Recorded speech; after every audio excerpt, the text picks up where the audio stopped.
This is page 11. I've done a panel. This is a very simplistic thing. I was just thinking to myself, when you look at it, when I say I've drawn it and you go, well, he hasn't drawn much there. I've really just roughed it out. It's totally true. But when your art is mostly in the inking, I think that's okay.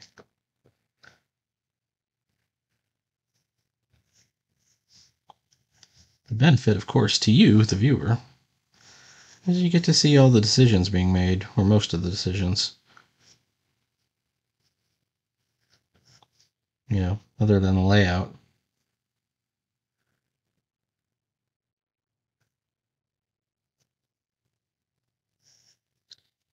I'm a little unsure about this where I've got this kind of extreme hat. Because in previous ones it's not as much. It's almost a chibi or a cute version.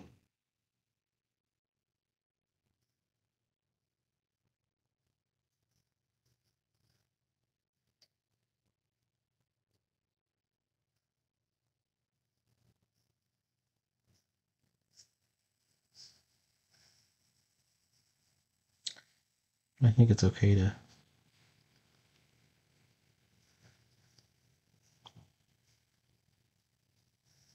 do things like that.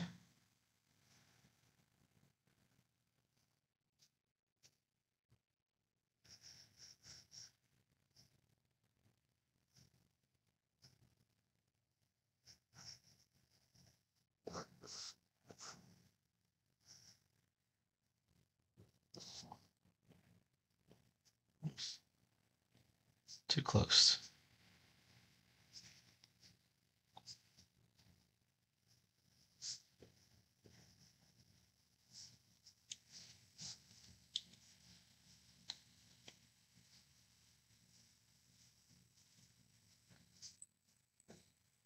Well, I figure out some more runes.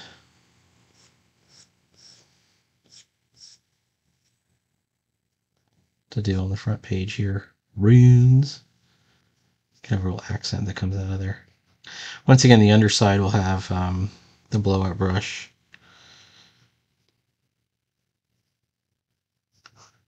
There's the buckle.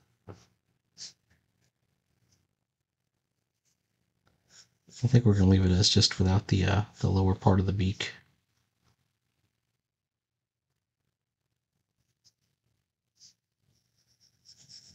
Or the upper part.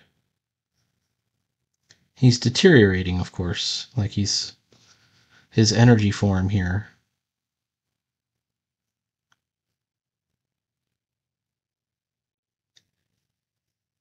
is deteriorating.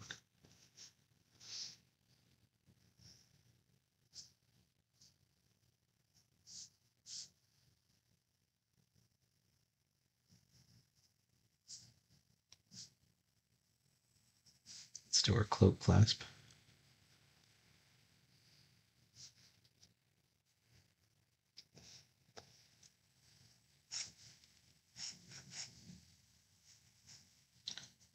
Presumably this is in some of the partial wreckage of the house. The house hasn't completely collapsed or anything. We're assuming that parts of it are okay.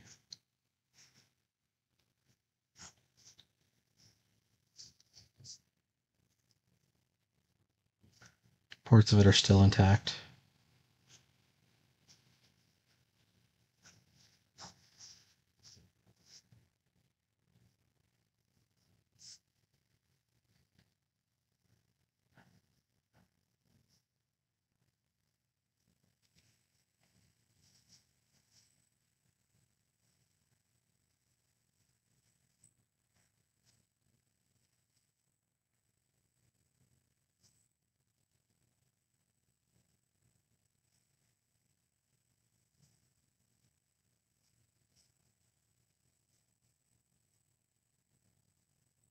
I think I'm a bit large on the ears compared to what I used to. That's no better. A little better. Actually,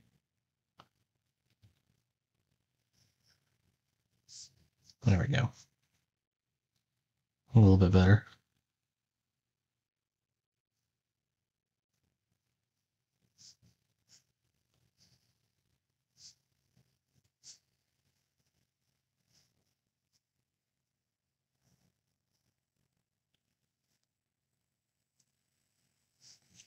When you enter the world of the cartoon universe, you get to break some of the rules, or you get to kind of set the parameters of the universe however you like.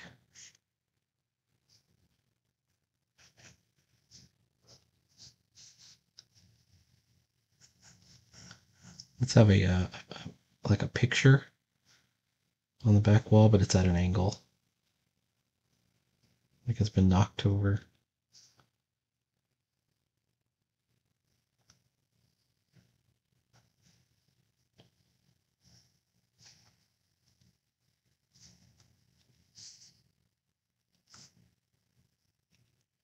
There's probably something funny we could put in the picture frame. The main reason these two characters are here is what I'm doing now is it's going to show that they have the gifts, right? So Balin has the staff.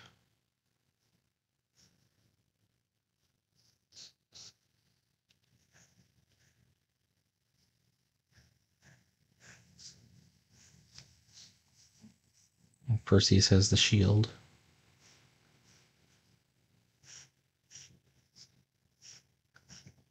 I'm going to get used to drawing this shield design, which is it's meant to look a bit like a wing.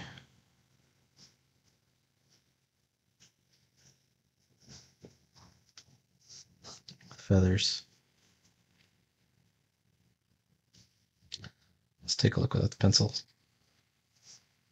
All right, it's starting to come together.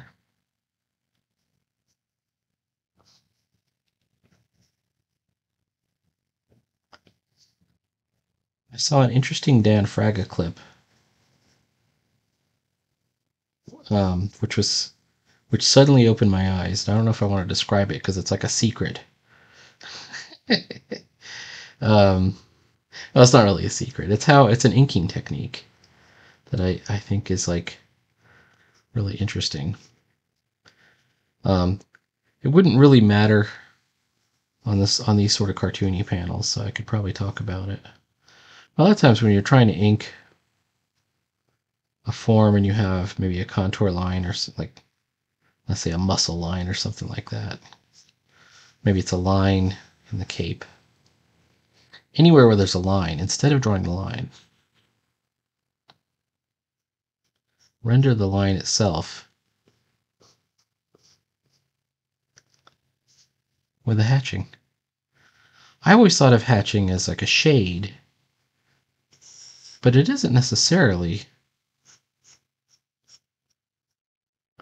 It's also a way to soften up line. I don't know. It's something I'm going to be trying. This is probably like people hearing this are like, of course, you didn't know that. And like, happy to be so dumb. And what can I tell you? I am dumb on some of this stuff.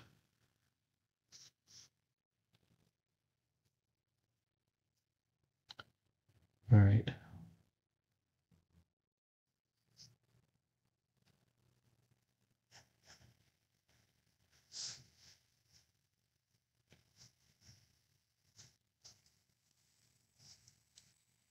All right, same deal here.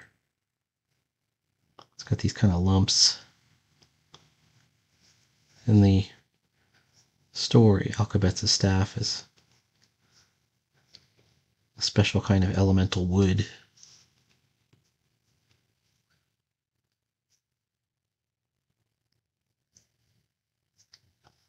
Well, let's see.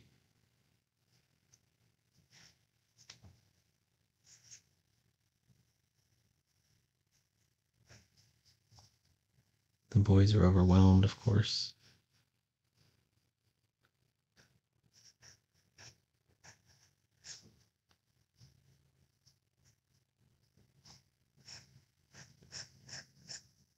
Nope, I want the shadow line to be right under the chin, pretty much.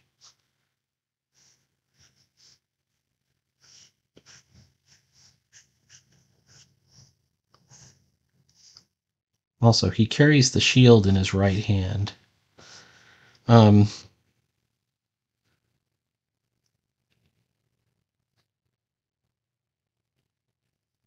of the things about Perseus, I was thinking of having it so that his main weapon is the shield, like he actually fights with the shield.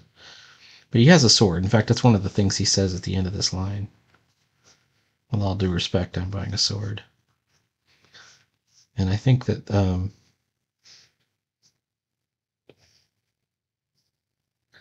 want to have this sort of Athena versus Ares struggle going on with him. I mean, I know these are just cartoon characters. But I always like to think in terms of mythology and, what's the meaning of everything? How can I relate this back to... Oh, you know what? I'm going to do this with a mini nib. This aren't looking good. Okay. There's a split in his tunic here. All right, let's try the same trick. Let's try that fragga trick that I saw. So normally there would be a line like a...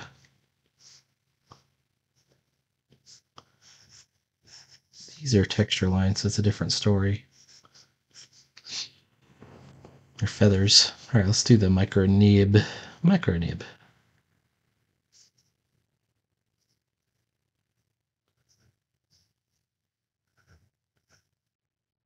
I think I need a little bit bigger. Ooh, that was ugly.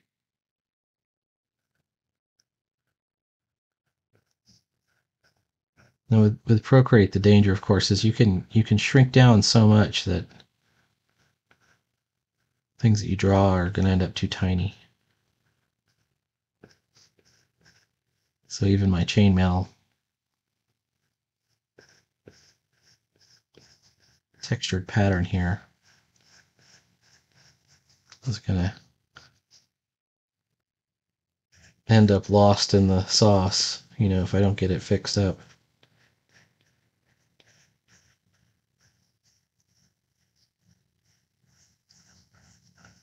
And the danger is if you don't control your line weight, then it's just going to look, too muddy or silly. All right, that looks okay. That looks okay. I'm looking at this line here, and it looks like it might be a good candidate for a... and we're basically doing 1 point perspective here.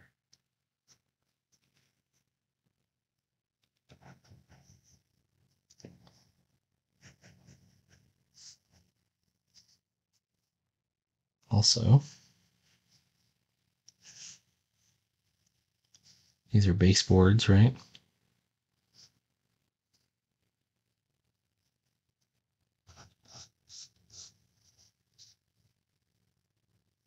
Boom. All right.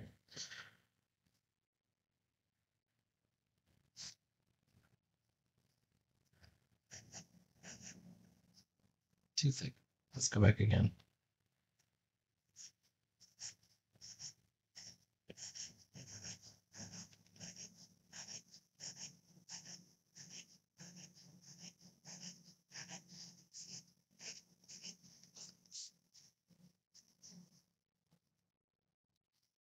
Removing the pencil for just a moment. Oops. Have we got something? I think we got the start of something.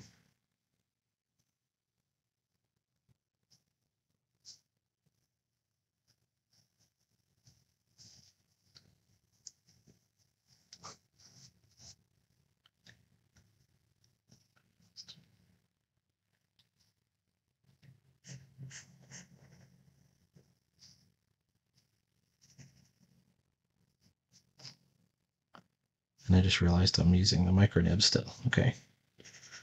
Now we've switched over. Okay, so how do we...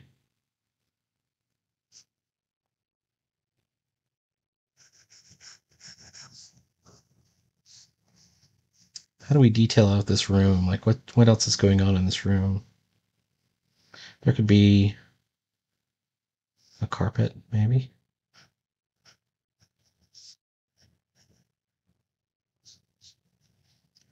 There could be a chair, but on its side.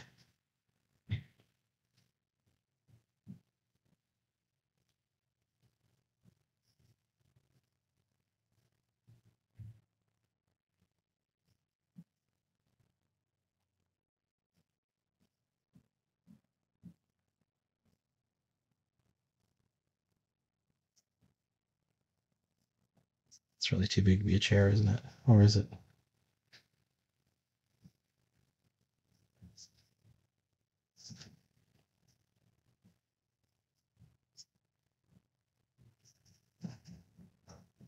Is there still some fires, maybe?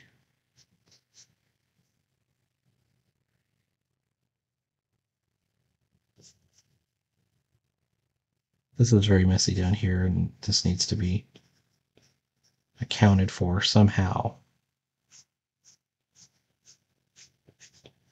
Let's say that's part of the carpet. And this is part of our chair that got knocked over. Well, you know what? Let's take the whole chair. What is my eraser? That's the wrong eraser.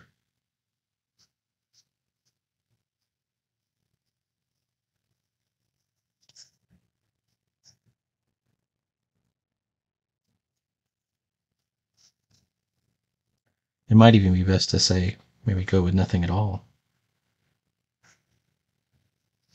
As much as I think a chair would probably look right about there.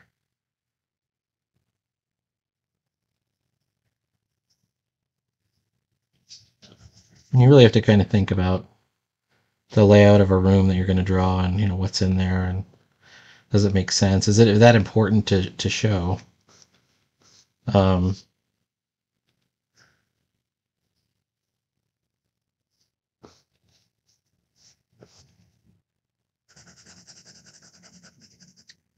I keep thinking I want to put a joke of some kind in this picture frame.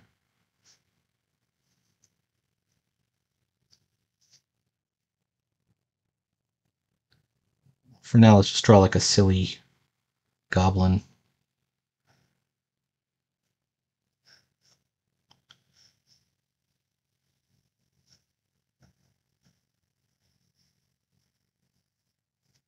Like maybe there was a goblin companion of the old adventuring group.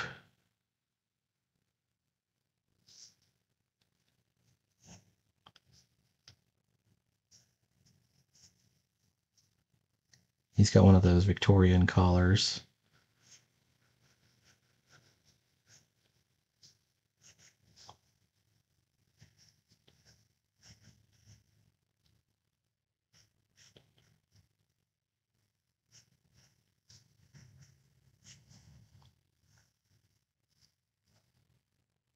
Or something like that. We could just do something kind of funny there. We'll just do the portrait. If we thought of a funny joke, we could just go back and stick it in there.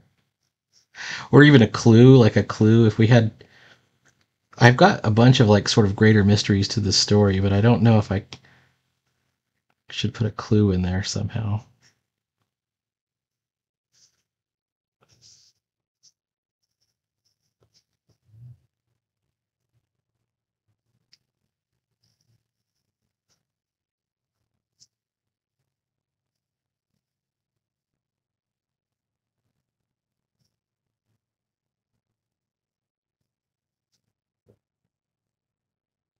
Oh, let's do some paneling on the walls, like at about the midway point. It'll break up the space in the room nicer. If you've ever played The Sims and you got to design your house and everything, sometimes they have like some interesting things that you could skin the walls with. In this case, it's wooden paneling. Gotta get a little bit closer. There it is.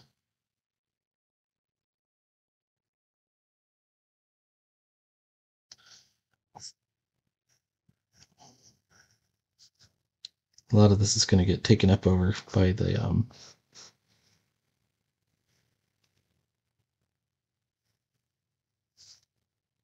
speech bubbles here.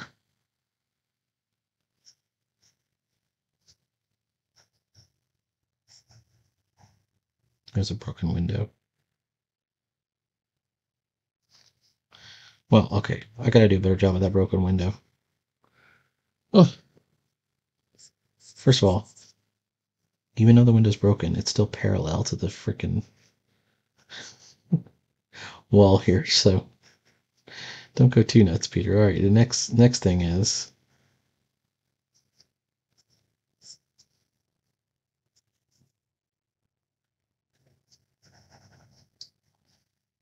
let's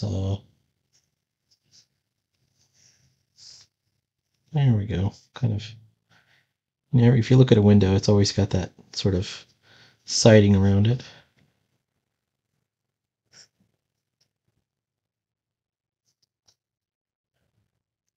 Most of the fires are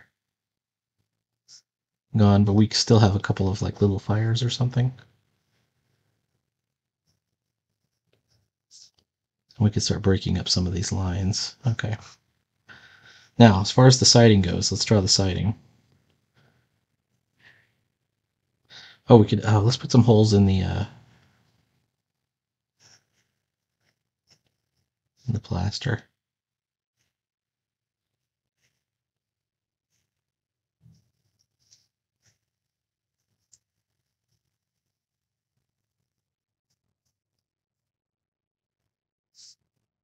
Okay, same thing here. Maybe there's a basket. Something over by here by the window. I'm really just trying to figure out some elements to balance the room out.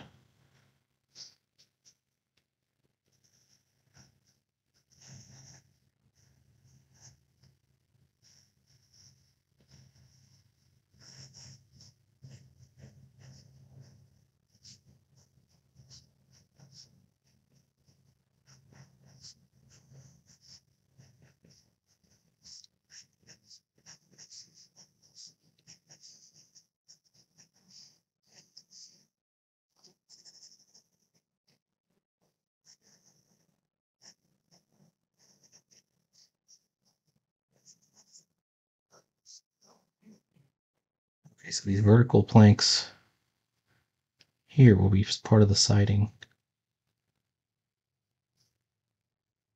I don't like how I put sort of cracks, like as if they were cracks in plaster there, which wouldn't be there.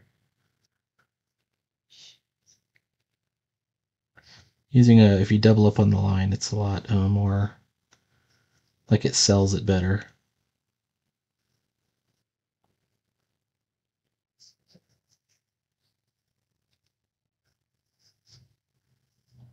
And you got to use a thinner line weight to get it further in the background.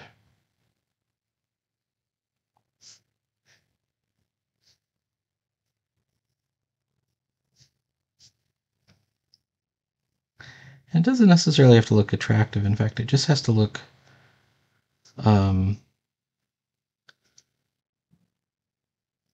as if it could be,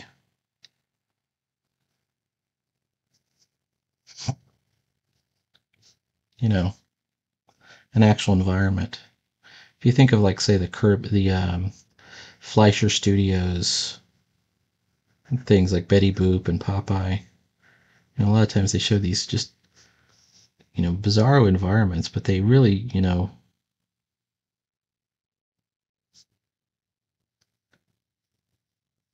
they really were convincing.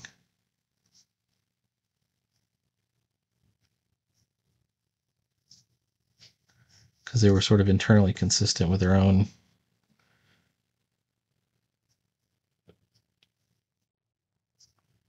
All right, what did I do here? Let's have something, maybe parts of the ceiling are collapsing or something here. Something's bouncing off his hat. But wait, he's supposed to be a ghost. That's okay. We'll leave that as a. Maybe I'll take that part out.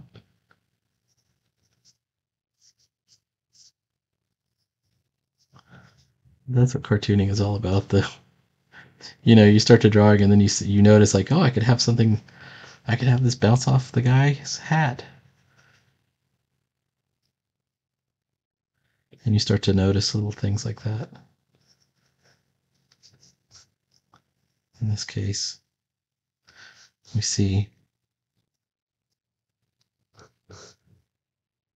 his energy form. Now you might be criticizing the size of my figure. Are the figures too small? I mean, they're not taking up the whole panel. I did need this big chunk of room back here for his line, you know? And then I wanted to get the size comparison between the characters,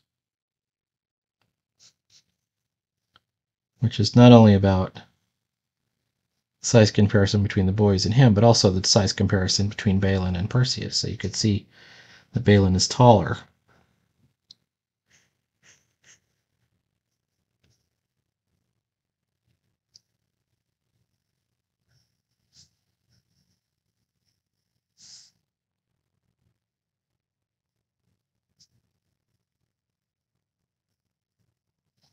These are all the things that are going through my mind as I'm drawing this.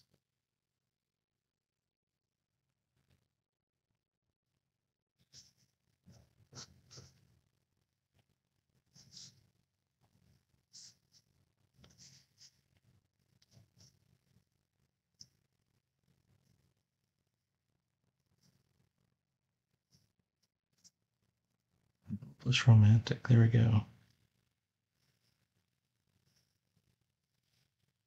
We're going to get through this.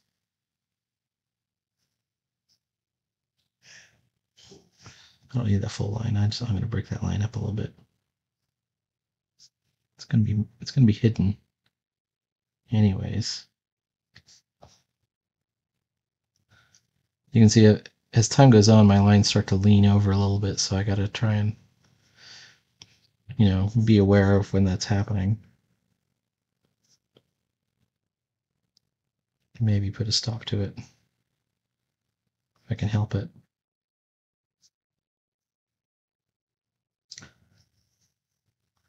Shout out to my friend Mark Bradley, who just graduated from college. I've known him for several years. I just saw he was posting something about it on Instagram. You can follow me on Instagram at rabbitfighter13. And you can read every page of this comic. This is the 11th page, I think, of this installment. This is only out of episode 1.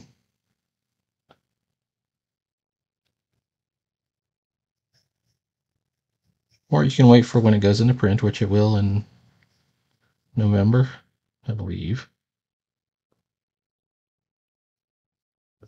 Be done via print on demand.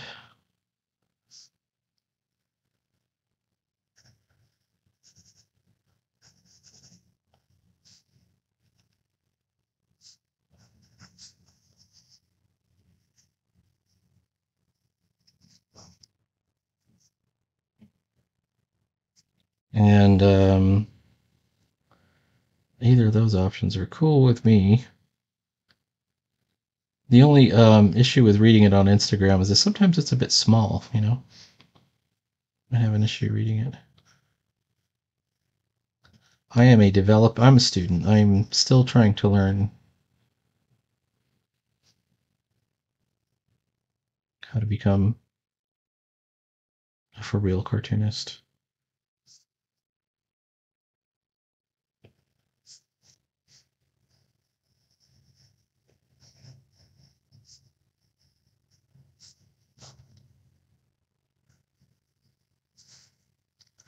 But I really do enjoy cartooning.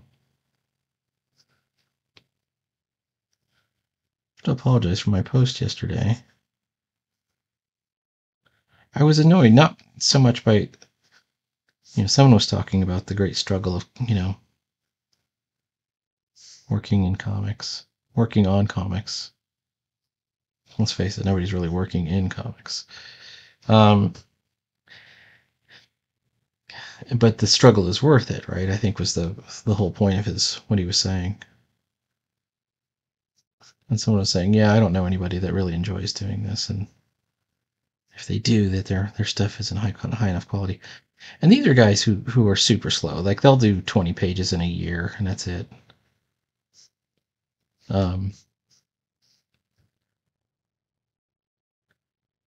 But I just don't think that they are thinking clearly. It's the newspaper. The fact that we're descended from newspaper comics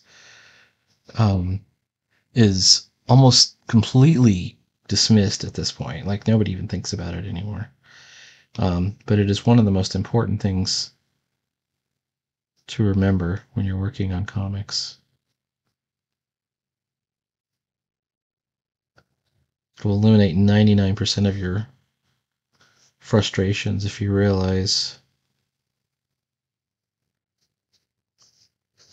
that the standard is not to create an art object, an object de art.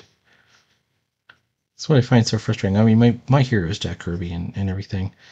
But, one of the big controversies about Kirby is about, having Vince Coletta come in and do the inking, and he would sometimes remove figures or do things like that. He didn't do a bad job. He simplified the job, which I think is totally true on certain of the classic 60s things.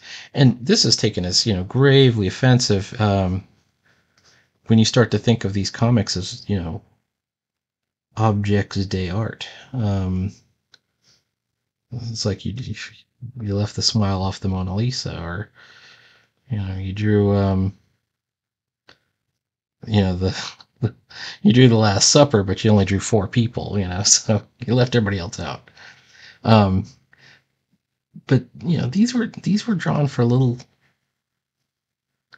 pulpy pamphlets that would have cost, at the time 15, 20 cents, maybe 25 cents. There is an element of disposability in comics, an element of disposability. And I think that element is key to understanding. So you still want it to be entertaining. Like that's the whole point. You want some kid to look at this and go, I was highly entertained by this, right? That so you have to reach a certain level. I'm not saying you have to be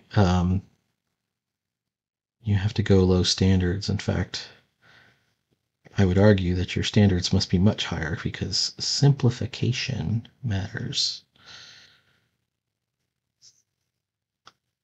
And as I said, there is an element of disposability that you should be considering.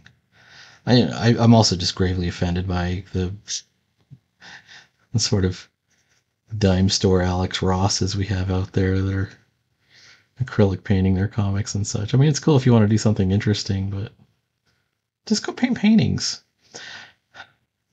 None of this applies to Steve Root, who actually does understand comics and also oil paints comics. But Steve Root gets a pass because he's a fine artist. He's different. He's really good. If you want to be a fine artist, be a fine artist. Jeez. All right. How do you like that panel? How do you like them panels? I think this will really come out really good when there's tones. Let's go ahead and do the bubbles real quick. The Bublés.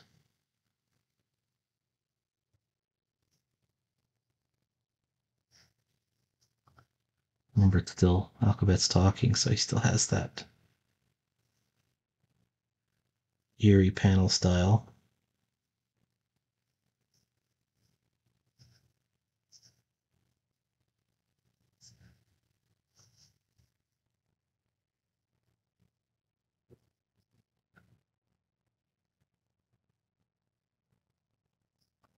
I could even draw Zephyr back into the panel here. Maybe coming in and investigating back here. I could even draw the portrait as Zephyr. Oh, let's fix that real quick. I'm going to keep the portrait as it is. I think it's funny.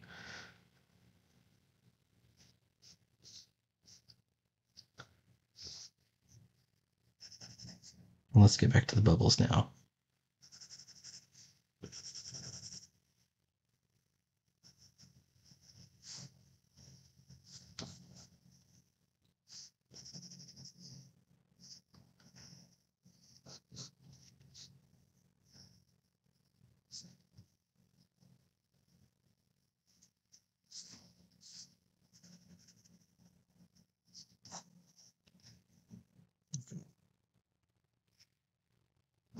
There we go. So I got to do these this black outline here, but I think we're already getting long in the tooth on the time on the video.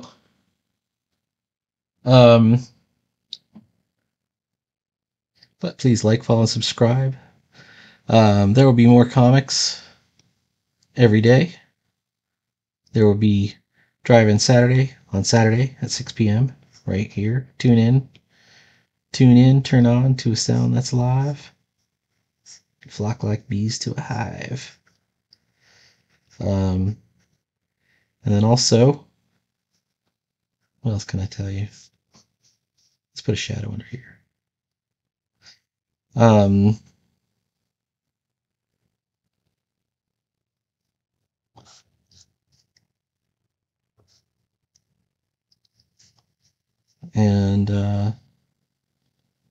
my Instagram is rabbitfighter13. Go look on the previous video and you'll see a link to the Adventures in Comic Making Discord server where we make comics and help each other and do critiques and stuff. You are welcome to come check it out. All right, talk to you later. Bye now.